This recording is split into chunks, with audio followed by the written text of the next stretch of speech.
अरुणाचल प्रदेश के सीएम साहब द्वारा चीन के ऊपर एक बयान जारी किया गया है, जिस बयान में 3 महत्वपूर्ण बातें कही गई हैं। पहला, भारत 1962 का देश नहीं है। 2026 के अनुसार भारत काफ़ी सशक्त और काफ़ी मजबूत देश है, तो ये चीन को समझना होगा। दूसरा, अरुणाचल प्रदेश पर जो चीन बार बार दावा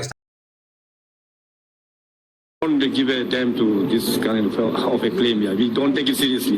But have you discussed about the border security part?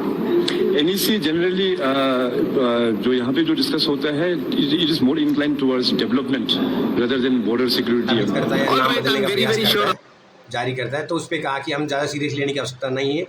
ये यथास्थिति बदलेगी नहीं चीन के नाम बदलने से इस प्रकार से कोई भी। और अरुणाचल प्रदेश भारत का हिस्सा है, जो अभिन्न अंग है। तीसरा, उन्होंने एक बात कही महत्वपूर्ण कि भारत की जो सीमा है वो चीन के साथ नहीं लगती है, वो तिब्बत के साथ लगती है। खासकर तीसरा जो बात कही है, ये चीन के लिए काफ़ी चुभने वाली बात है। तो आज इस पर हम चर्चा करेंगे कि ये बयान क्यों दिया गया है। भारत ने इतना सशक्त और मजबूत जो बयान दिया है वो किस कारण से दिया है। तो 24 या 25 मई 2026 को चीन के दूतावास के प्रवक्ता हैं कोई लेडीज़, उनके द्वारा एक बयान जारी किया गया था। हिमाचल प्रदेश में जो धर्मशाला है, वहाँ जो तिब्बत सरकार का गठन होता है, या जो दलाई लामा जी रहते हैं, तो उनका एक उत्सव था 27 मई को। तो उससे पहले उन्होंने जारी किया था भारत को प्रेशराइज करने के लिए कि इस तरह के उत्सवों को ज़्यादा बढ़ावा नहीं देना चाहिए भारत को, और भारत को याद रखना चाहिए कि तिब्बत चीन का हिस्सा है। और उन्होंने एक अरुणाचल प्रदेश पे भी एक दबाव बनाने का प्रयास किया था, वही नाम बदलने का और अपना दावा स्थापित करने का। तो उसके एवज में अरुणाचल प्रदेश के सीएम साहब ने 3 बातें कही हैं। तो तीनों बातों का उन्हें और अच्छे से उन्हें उल्लेख किया कि जब अब वर्तमान समय में 2026 में भारत की जो स्थिति है, खासकर बॉर्डर एरिया, जो चाइना ये बॉर्डर एरिया लगता है, जो इंफ्रास्ट्रक्चर्स की बात हो या फोर्स की मजबूत स्थिति की बात हो, तो 1962 की स्थिति से 2026 की स्थिति में दिन रात का अंतर है। ये चीन को उन्हें स्पष्ट संदेश दिया कि मिसगाइड होने की आवश्यकता नहीं है, आपको यथास्थिति को समझे। अब वो 1962 वाला देश नहीं है। अब हम जो हमारा इंफ्रास्ट्रक्चर है, रोड है, जो वहाँ आसपास में हमने बेस बनाए हैं, वो काफ़ी अच्छी मजबूत स्थिति में। हम अपनी जो सप्लाई करने में, जो आर्मी को जो हम सप्लाई कर पाते थे, वो कठिनाइयाँ थी पहले, वो सब दूर कर ली गई हैं। अब अच्छा बॉर्डर एरिया के आसपास हमारी मजबूत स्थिति है भारत की। और दूसरा, उन्होंने कहा कि अरुणाचल प्रदेश जो बार बार नाम बदलता है अरुणाचल प्रदेश के नाम को और अपना दावा जताता है चीन, तो इससे कोई यथा स्थिति में कोई परिवर्तन नहीं आएगा, और न ही हम इस प्रेशर के आगे कोई झुकने वाले हैं। चीन के कहने से या न कहने से कोई फर्क नहीं पड़ने वाला। अरुणाचल प्रदेश भारत का अभिन्न हिस्सा है और वो हमेशा रहेगा। और तीसरी बात, उन्हें सबसे महत्वपूर्ण बात कही कि हमारी जो सीमा है वो चीन के साथ लगती नहीं है, ये हमारी सीमा लगती है तिब्बत के साथ। एक्चुअली क्या ये बातें हमारी शुरुआत में यही स्थिति थी, लेकिन 1962 के बाद से हम थोड़ा बैकफुट पे आ गए और धीरे धीरे हमारी सरकारों ने स्वीकार कर लिया कि तिब्बत चीन का ही हिस्सा है। हमने इसको कभी प्रोटेस्ट नहीं किया या प्रयास ही नहीं किया मजबूत स्थिति में रखने का। हमारी स्थितियाँ रही होगी किसी कारण से, उस समय इतने हम मजबूत नहीं थे जो आज इस समय हम मजबूत है। और उसका फ़ायदा चीन ने उठाया कि वो कश्मीर के मामले में तो हस्तक्षेप करता रहा, पाकिस्तान का सपोर्ट करता रहा, लेकिन हमने कभी खुल के तिब्बत के मामले पे आवाज़ नहीं उठाई।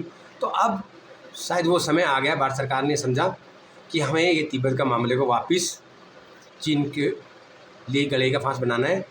और सीएम साहब के द्वारा ये जो बयान है, ये चीन के लिए झटके के समान है, क्योंकि अब चीन ये समझेगा कि यदि हम भारत के किसी मामले में अरुणाचल प्रदेश में बार बार उंगली उठाएंगे, तो भारत इस बात को और उग्र रूप से तिब्बत के मामले को उठाएगा और ये अंतर्राष्ट्रीयकरण हो जाएगा।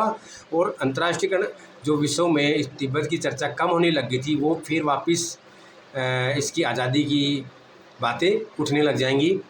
और आपको पता होगा कि चीन के लिए जो भारत में रह रहे हिमाचल प्रदेश में धर्मशाला में दलाई लामा जी हैं, जो तिब्बत के धर्मगुरु हैं और वहाँ के प्रेसिडेंट माने जाते हैं, वो चीन के लिए काफ़ी संवेदनशील मुद्दा मानता है। चीन तिब्बत पे कभी वो बात नहीं करना चाहता, और वो ये मानता है कि आने वाला जो दलाई लामा होगा इनके बाद, वो चीन के किसी क्षेत्र से चीन के द्वारा ही निर्वाचित होगा। और ये जो यहाँ रह रहे हैं वो ये मानते हैं कि हम अपना हिसाब से अपना धर्मगुरु या प्रेसिडेंट को चुनेंगे। तो ये इससे संबंधित ही 27 मई को एक उत्सव हुआ था।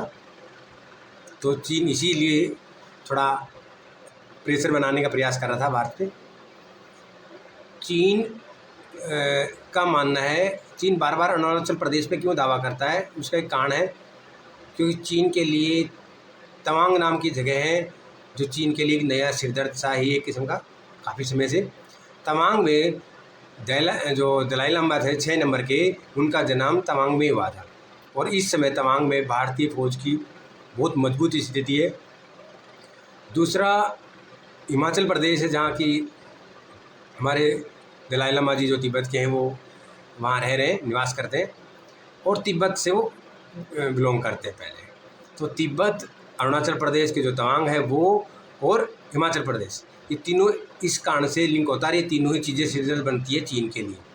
तो अब देखने वाली बात ये होगी कि चीन के द्वारा इस पर क्या बयान आता है। लेकिन चीन को शायद अब समझ में आ जाएगा कि हम लक्ष्मण रेखा बार बार क्रॉस कर रहे हैं। एक ऐसा समय नहीं आए कि भारत वो लक्ष्मण रेखा को खुद क्रॉस करे और आपके तिब्बत के मुद्दे को पूर्ण रूप से उठा दे कि ये कहने लगे कि तिब्बत एक अलग राष्ट्र है। तो आने वाला समय चीन के लिए देखते हैं क्या बयान आता है।